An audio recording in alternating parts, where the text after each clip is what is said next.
So accessibility, I wonder about what that means to you specifically. Like, how would you define accessibility personally? I don't think of it as anything special because our needs are not special, because we all need the same thing. We need to shop, we need to get out, we need to go for lunch with our friends or go to the library. And our journey in that and what it means for us and the community, for myself, is really what keeps me busy and active, gets me out of the house. Mm-hmm. And accessibility is not just, I think a lot of people have the misconception that if you put a ramp into your business or house or whatever it may be, that you're accessible. But there's so much more that comes into that word of accessibility because I'm fortunate enough that I can drive my own vehicle, but a lot of people with disabilities don't have transportation. So getting to where they want to go is important too, to have that transportation. Of course, ramps or access to get into a business. Store layout is a big one. This time of year, especially Christmas time, stores have lots of stock, and so there's stuff piled everywhere, and it can make just getting around in a store challenging. Definitely. And then you pick out what you want to buy, and you have to go up to the counter, and lots of debit machines are now mounted high up on counters that aren't removable.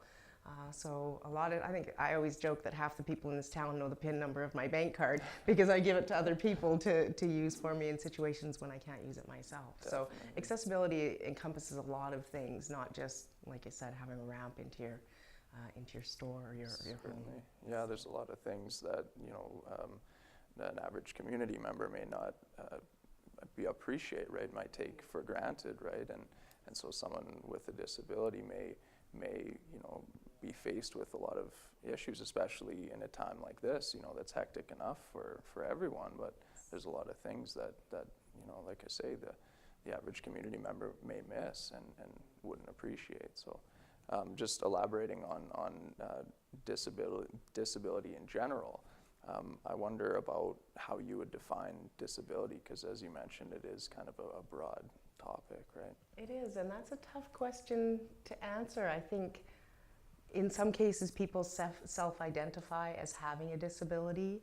I think it can be on a doctor's note, like for the parking permits or things like that. They have to put you in a category, so to speak. I don't think of us, I don't see us as disabled because we're very busy. Mm-hmm. And, like I mentioned, our needs aren't any different, but our needs are specific to us.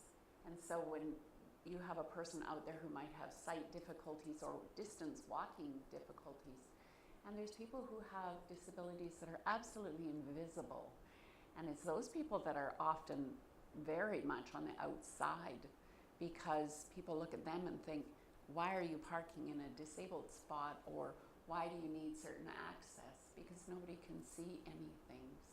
So it's definitely a self-definition for people. Mm-hmm. I wonder what kind of things your group does specifically to enhance the awareness of the local community and people with disabilities. And what does your group do specifically to kind of promote that awareness?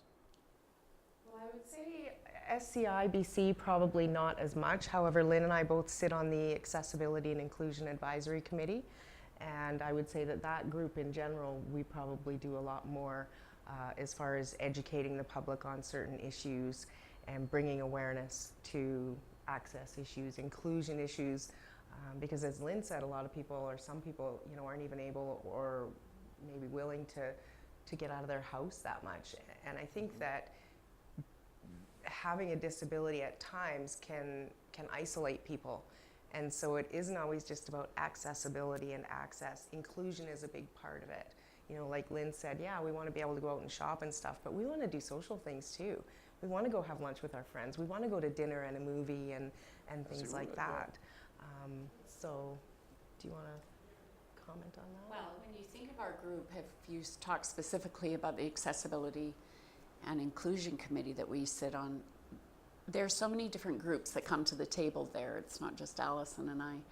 And we all have our own projects that are near and dear to our heart, and we have things that we work on as a group together.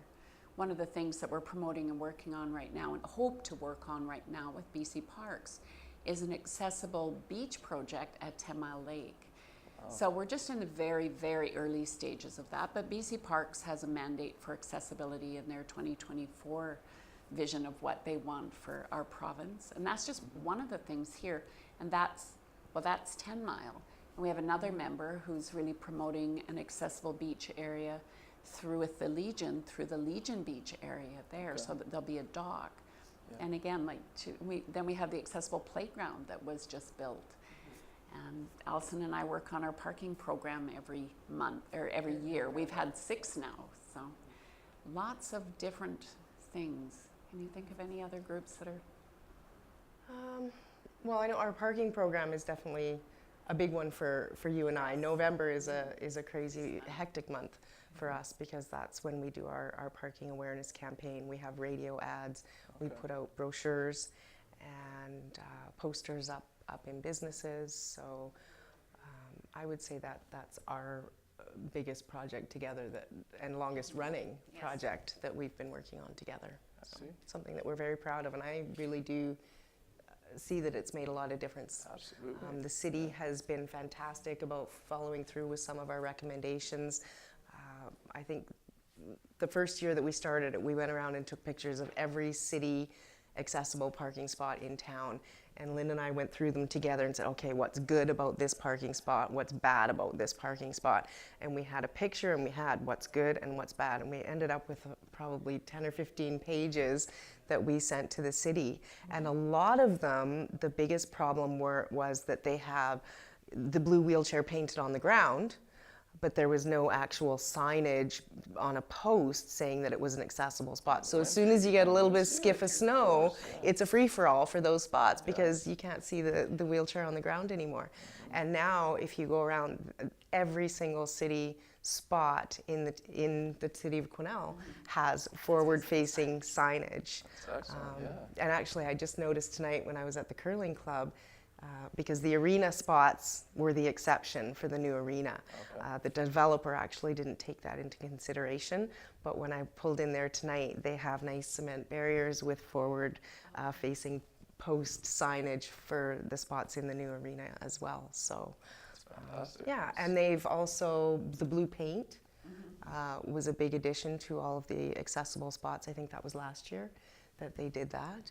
And the cost to illegally park in a disabled spot has gone up, the fines. And so, yeah, so the city has really been on board with our vision to educate the public and bring about more awareness about the use and misuse of those parking spots. Definitely, that's seen a lot of growth and progress in the right areas, right? So seeing some big differences made. And we've had a lot of comments just from the general public. I've had total strangers come up to me and say, oh, I heard your ad on the radio, and I never thought if I parked too close to your car that you wouldn't be able to get in. And just things like that, you know, just sort of that light bulb moment that people have. And when they tell me that, it's like, I know that person wouldn't do it, you know, again. And it's a good feeling, you know, I feel like we're making a difference. So. But the important thing is we're making it through education, right? You catch more bees with honey aspect, right? You know, we do our best to educate people so that they'll know. We act on the premise that they don't know. And there will be people you will never change. Then those people we're not really even worried about because you can't change them. But the people who need to understand what the rules are for the parking and what the reasons are for the big areas, why do we need these big spaces, things like that. That's been the most important thing. Yeah, so